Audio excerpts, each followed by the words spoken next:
Chapter 8.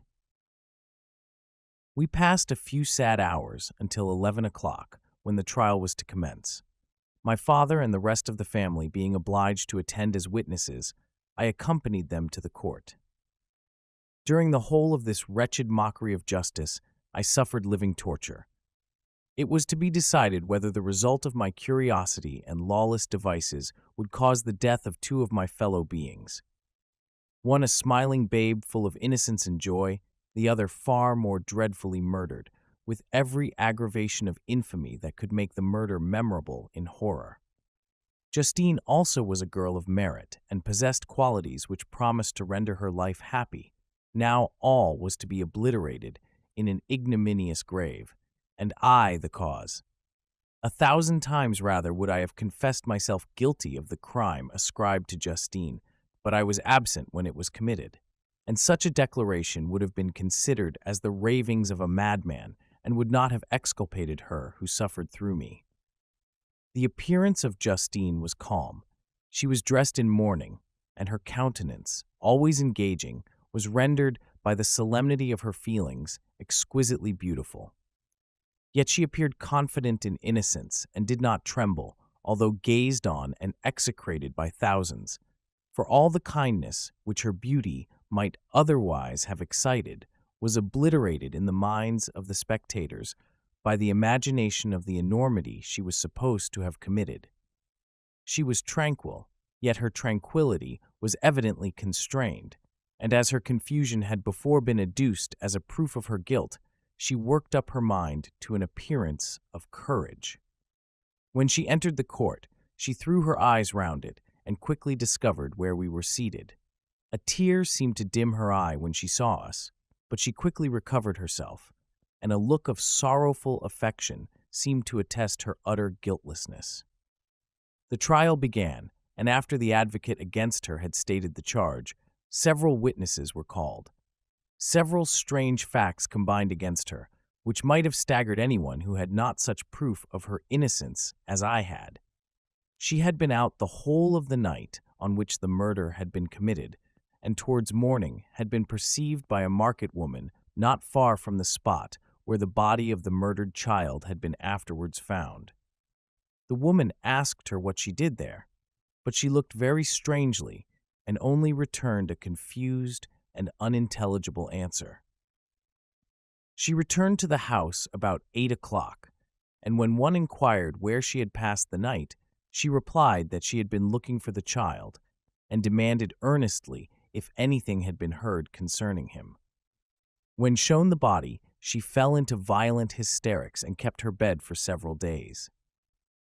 The picture was then produced which the servant had found in her pocket, and when Elizabeth, in a faltering voice, proved that it was the same which, an hour before the child had been missed, she had placed round his neck, a murmur of horror and indignation filled the court.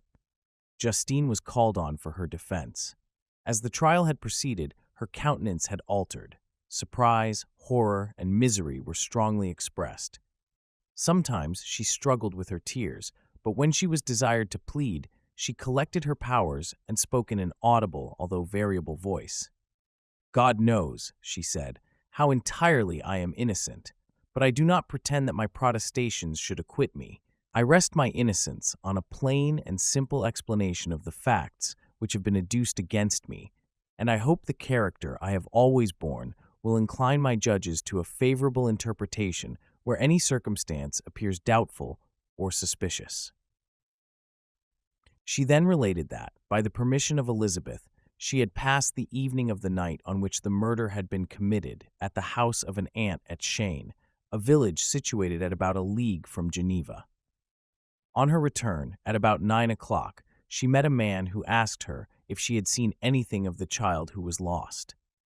She was alarmed by this account and passed several hours in looking for him, when the gates of Geneva were shut, and she was forced to remain several hours of the night in a barn belonging to a cottage, being unwilling to call up the inhabitants, to whom she was well known. Most of the night she spent here watching. Towards morning, she believed that she slept for a few minutes. Some steps disturbed her, and she awoke. It was dawn, and she quitted her asylum, that she might again endeavor to find my brother. If she had gone near the spot where his body lay, it was without her knowledge. That she had been bewildered when questioned by the market woman was not surprising, since she had passed a sleepless night, and the fate of poor William was yet uncertain. Concerning the picture, she could give no account. "I know," continued the unhappy victim, "how heavily and fatally this one circumstance weighs against me, but I have no power of explaining it, and when I have expressed my utter ignorance, I am only left to conjecture concerning the probabilities by which it might have been placed in my pocket. But here also I am checked. I believe that I have no enemy on earth, and none surely would have been so wicked as to destroy me wantonly. Did the murderer place it there? I know of no opportunity afforded him for so doing, or, if I had, why should he have stolen the jewel, to part with it again so soon? I commit my cause to the justice of my judges, yet I see no room for hope. I beg permission to have a few witnesses examined concerning my character, and if their testimony shall not overweigh my supposed guilt, I must be condemned, although I would pledge my salvation on my innocence." Several witnesses were called who had known her for many years, and they spoke well of her, but fear and hatred of the crime of which they supposed her guilty rendered them timorous and unwilling to come forward. Elizabeth saw even this last resource, her excellent dispositions and irreproachable conduct, about to fail the accused, when, although violently agitated, she desired permission to address the court. "I am," said she, "the cousin of the unhappy child who was murdered, or rather his sister, for I was educated by and have lived with his parents ever since, and even long before his birth. It may therefore be judged indecent in me to come forward on this occasion, but when I see a fellow creature about to perish through the cowardice of her pretended friends, I wish to be allowed to speak, that I may say what I know of her character. I am well acquainted with the accused. I have lived in the same house with her, at one time for 5 and at another for nearly 2 years. During all that period she appeared to me the most amiable and benevolent of human creatures.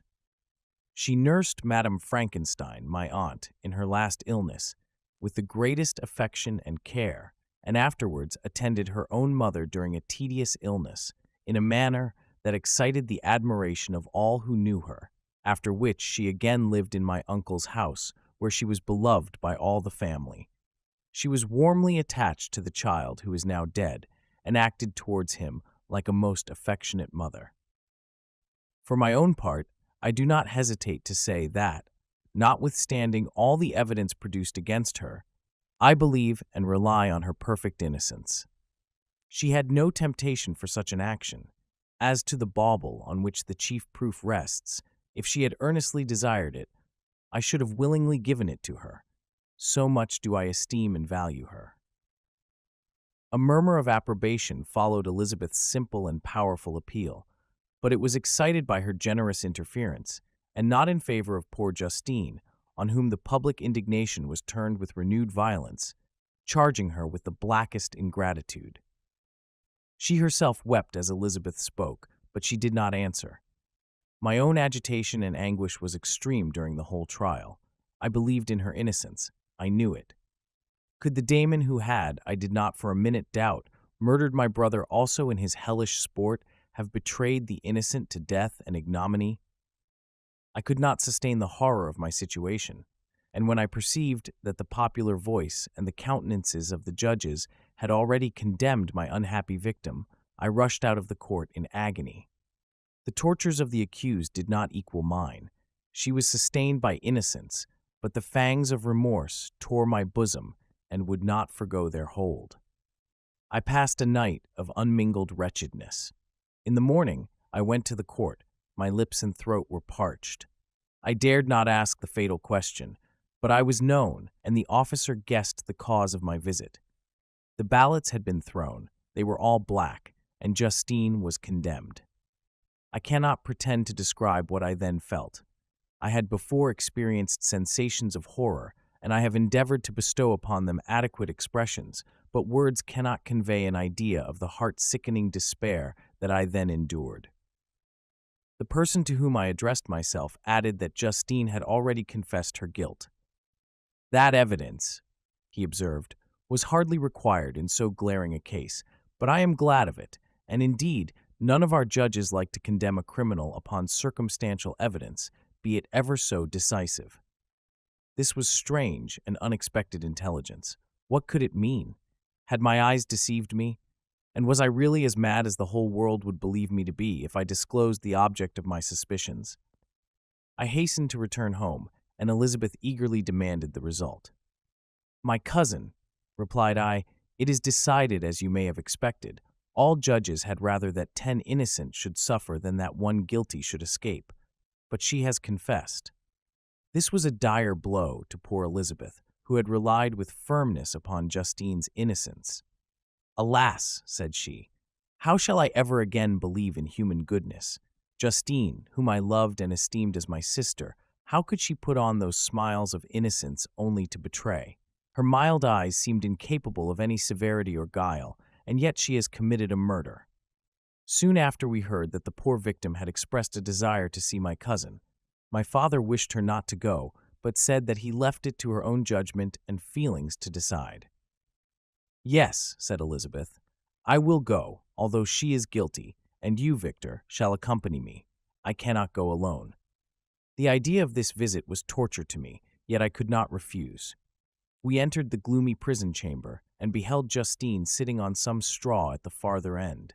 Her hands were manacled, and her head rested on her knees. She rose on seeing us enter, and when we were left alone with her, she threw herself at the feet of Elizabeth, weeping bitterly. My cousin wept also. "Oh, Justine," said she, "why did you rob me of my last consolation? I relied on your innocence, and although I was then very wretched, I was not so miserable as I am now. And do you also believe that I am so very, very wicked? Do you also join with my enemies to crush me, to condemn me as a murderer?" Her voice was suffocated with sobs. "Rise, my poor girl," said Elizabeth. "Why do you kneel if you are innocent? I am not one of your enemies. I believed you guiltless, notwithstanding every evidence, until I heard that you had yourself declared your guilt.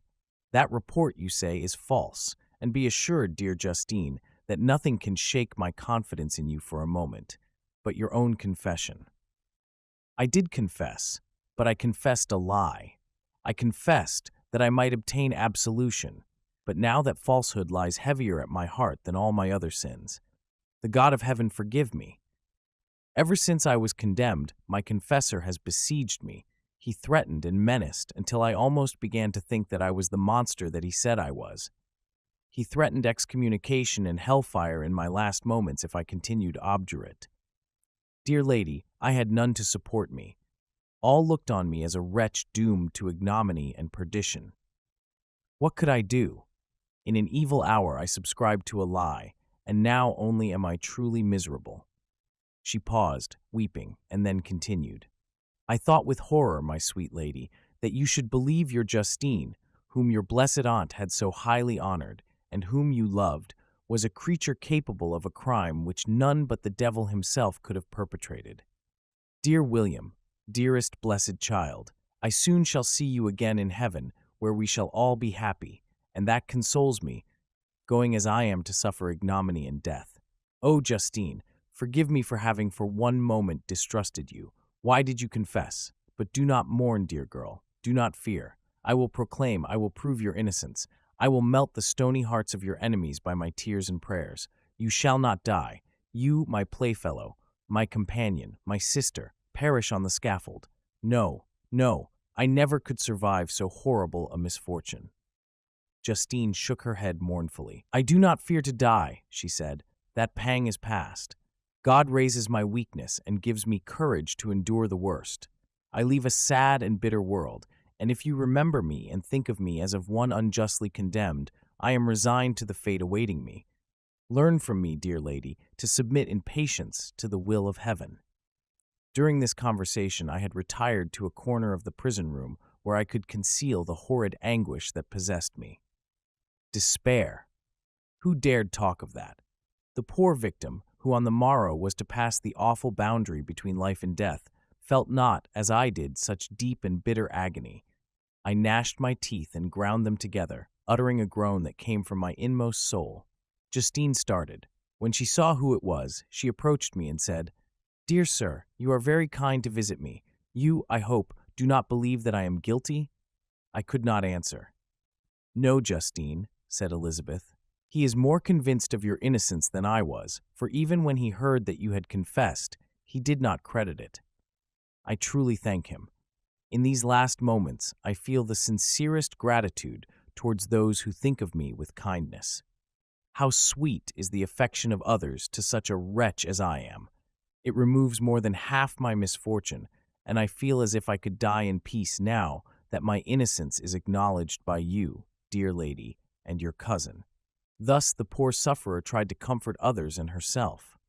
She indeed gained the resignation she desired. But I, the true murderer, felt the never-dying worm alive in my bosom, which allowed of no hope or consolation. Elizabeth also wept and was unhappy, but hers also was the misery of innocence, which, like a cloud that passes over the fair moon, for a while hides but cannot tarnish its brightness. Anguish and despair had penetrated into the core of my heart. I bore a hell within me which nothing could extinguish. We stayed several hours with Justine, and it was with great difficulty that Elizabeth could tear herself away. "I wish," cried she, "that I were to die with you. I cannot live in this world of misery." Justine assumed an air of cheerfulness, while she with difficulty repressed her bitter tears. She embraced Elizabeth and said in a voice of half-suppressed emotion, "Farewell, sweet lady, dearest Elizabeth, my beloved and only friend. May heaven, in its bounty, bless and preserve you. May this be the last misfortune that you will ever suffer. Live and be happy, and make others so." And on the morrow, Justine died. Elizabeth's heart-rending eloquence failed to move the judges from their settled conviction in the criminality of the saintly sufferer. My passionate and indignant appeals were lost upon them, and when I received their cold answers and heard the harsh, unfeeling reasoning of these men, my purposed avowal died away on my lips. Thus I might proclaim myself a madman, but not revoke the sentence passed upon my wretched victim. She perished on the scaffold as a murderess. From the tortures of my own heart, I turned to contemplate the deep and voiceless grief of my Elizabeth. This also was my doing, and my father's woe, and the desolation of that late so smiling home, all was the work of my thrice accursed hands. Ye weep, unhappy ones, but these are not your last tears. Again shall you raise the funeral wail, and the sound of your lamentations shall again and again be heard. Frankenstein, your son, your kinsman, your early, much-loved friend, he who would spend each vital drop of blood for your sakes, who has no thought nor sense of joy except as it is mirrored also in your dear countenances, who would fill the air with blessings and spend his life in serving you, he bids you weep, to shed countless tears. Happy beyond his hopes, if thus inexorable fate be satisfied, and if the destruction pause before the peace of the grave have succeeded to your sad torments. Thus spoke my prophetic soul, as torn by remorse, horror, and despair, I beheld those I loved spend vain sorrow upon the graves of William and Justine, the first hapless victims to my unhallowed arts. Chapter 9. Nothing is more painful to the human mind than after the feelings have been worked up by a quick succession of events, the dead calmness of inaction and certainty which follows and deprives the soul both of hope and fear. Justine died, she rested, and I was alive. The blood flowed freely in my veins, but a weight of despair and remorse pressed on my heart, which nothing could remove. Sleep fled from my eyes. I wandered like an evil spirit, for I had committed deeds of mischief beyond description horrible, and more, much more, I persuaded myself, was yet behind. Yet my heart overflowed with kindness and the love of virtue. I had begun life with benevolent intentions, and thirsted for the moment when I should put them in practice and make myself useful to my fellow beings. Now all was blasted. Instead of that serenity of conscience, which allowed me to look back upon the past with self-satisfaction, and from thence to gather promise of new hopes, I was seized by remorse and the sense of guilt, which hurried me away to a hell of intense tortures such as no language can describe. This state of mind preyed upon my health, which had perhaps never entirely recovered from the first shock it had sustained. I shunned the face of man. All sound of joy or complacency was torture to me. Solitude was my only consolation, deep, dark, death-like solitude.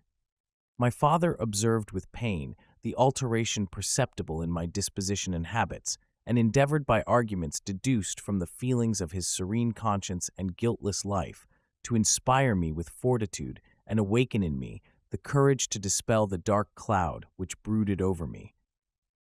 "Do you think, Victor," said he, "that I do not suffer also? No one could love a child more than I loved your brother." Tears came into his eyes as he spoke. "But is it not a duty to the survivors that we should refrain from augmenting their unhappiness by an appearance of immoderate grief? It is also a duty owed to yourself, for excessive sorrow prevents improvement or enjoyment, or even the discharge of daily usefulness, without which no man is fit for society." This advice, although good, was totally inapplicable to my case.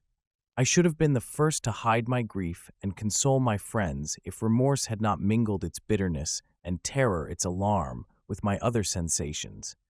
Now I could only answer my father with a look of despair and endeavor to hide myself from his view. About this time we retired to our house at Belrive. This change was particularly agreeable to me. The shutting of the gates regularly at 10 o'clock and the impossibility of remaining on the lake after that hour had rendered our residence within the walls of Geneva very irksome to me. I was now free. Often, after the rest of the family had retired for the night, I took the boat and passed many hours upon the water. Sometimes, with my sails set, I was carried by the wind, and sometimes, after rowing into the middle of the lake, I left the boat to pursue its own course and gave way to my own miserable reflections. I was often tempted, when all was at peace around me, and I the only unquiet thing that wandered restless in a scene so beautiful and heavenly, if I except some bat or the frogs whose harsh and interrupted croaking was heard only when I approached the shore. Often, I say, I was tempted to plunge into the silent lake, that the waters might close over me and my calamities forever. But I was restrained when I thought of the heroic and suffering Elizabeth, whom I tenderly loved, and whose existence was bound up in mine. I thought also of my father and surviving brother. Should I by my base desertion leave them exposed and unprotected to the malice of the fiend whom I had let loose among them? At these moments I wept bitterly, and wished that peace would revisit my mind, only that I might afford them consolation and happiness. But that could not be. Remorse extinguished every hope. I had been the author of unalterable evils, and I lived in daily fear lest the monster whom I had created should perpetrate some new wickedness.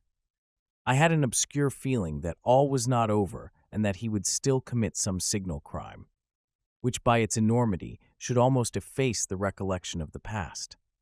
There was always scope for fear so long as anything I loved remained behind. My abhorrence of this fiend cannot be conceived. When I thought of him, I gnashed my teeth, my eyes became inflamed, and I ardently wished to extinguish that life which I had so thoughtlessly bestowed.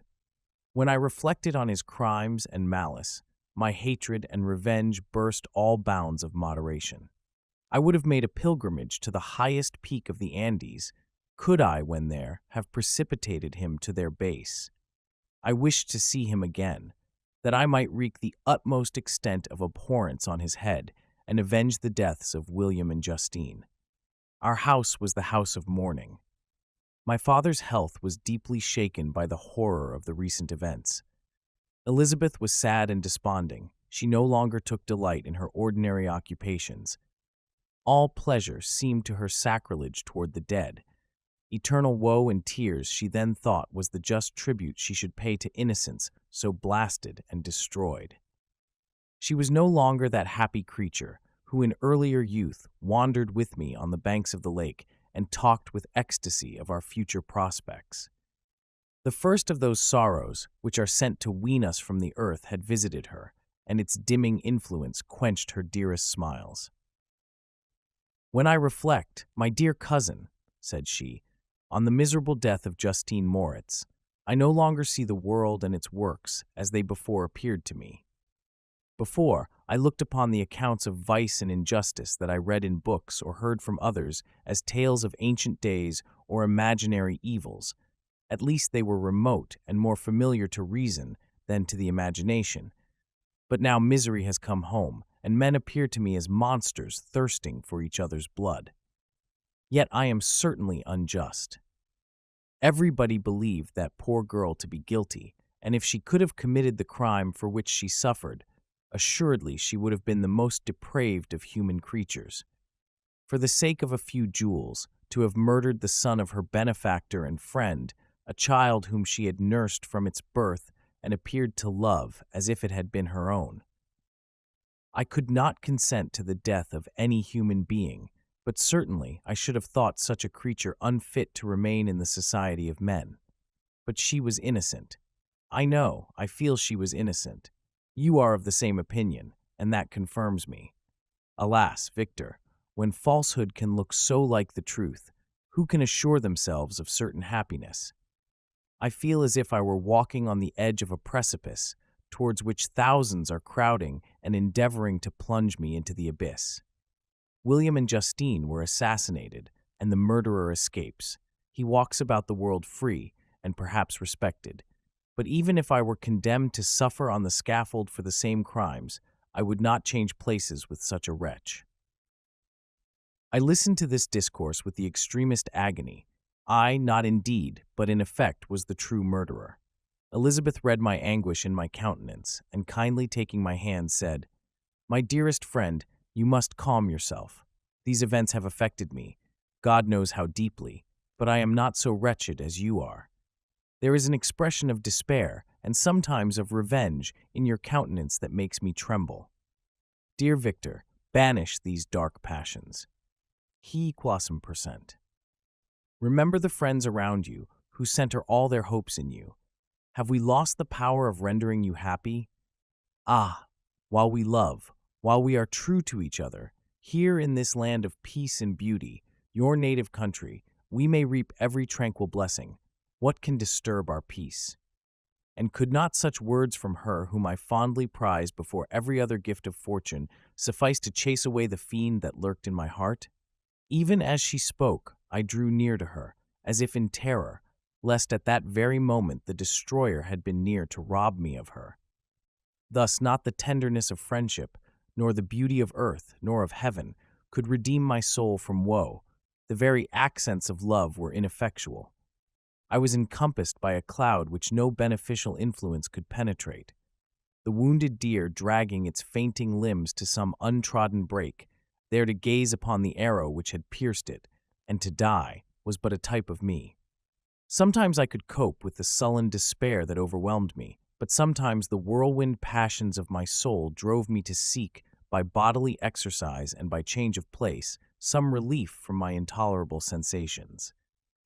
It was during an access of this kind that I suddenly left my home, and bending my steps towards the near alpine valleys, sought in the magnificence, the eternity of such scenes, to forget myself and my ephemeral, because human, sorrows.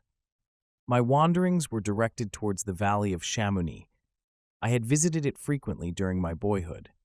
6 years had passed since then. I was a wreck, but naught had changed in those savage and enduring scenes.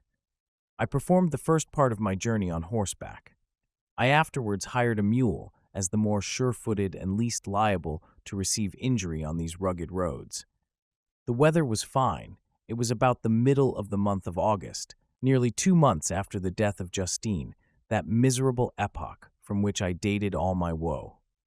The weight upon my spirit was sensibly lightened as I plunged yet deeper in the ravine of Arve.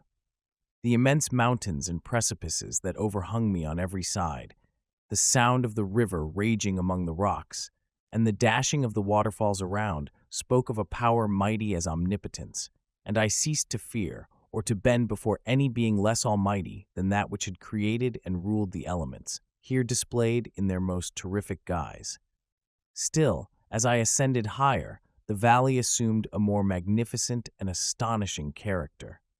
Ruined castles hanging on the precipices of piney mountains, the impetuous Arve, and cottages every here and there peeping forth from among the trees formed a scene of singular beauty. But it was augmented and rendered sublime by the mighty Alps, whose white and shining pyramids and domes towered above all, as belonging to another earth, the habitations of another race of beings. I passed the bridge of Pellissier, where the ravine, which the river forms, opened before me, and I began to ascend the mountain that overhangs it. Soon after, I entered the valley of Chamonix. This valley is more wonderful and sublime, but not so beautiful and picturesque as that of Servox, through which I had just passed. The high and snowy mountains were its immediate boundaries, but I saw no more ruined castles and fertile fields. Immense glaciers approached the road. I heard the rumbling thunder of the falling avalanche and marked the smoke of its passage. Mont Blanc, the supreme and magnificent Mont Blanc, raised itself from the surrounding aiguille, and its tremendous dome overlooked the valley. A tingling, long-lost sense of pleasure often came across me during this journey. Some turn in the road, some new object suddenly perceived and recognized, reminded me of days gone by and were associated with the light-hearted gaiety of boyhood. The very winds whispered in soothing accents, and maternal nature bade me weep no more. Then again the kindly influence ceased to act. I found myself fettered again to grief and indulging in all the misery of reflection. Then I spurred on my animal, striving so to forget the world, my fears, and more than all, myself. Or, in a more desperate fashion, I alighted and threw myself on the grass, weighed down by horror and despair. At length, I arrived at the village of Chamonix. Exhaustion succeeded to the extreme fatigue, both of body and of mind, which I had endured. For a short space of time, I remained at the window, watching the pallid lightnings that played above Mont Blanc, and listening to the rushing of the Arve, which pursued its noisy way beneath. The same lulling sounds acted as a lullaby to my too keen sensations. When I placed my head upon my pillow, sleep crept over me. I felt it as it came and blessed the giver of oblivion.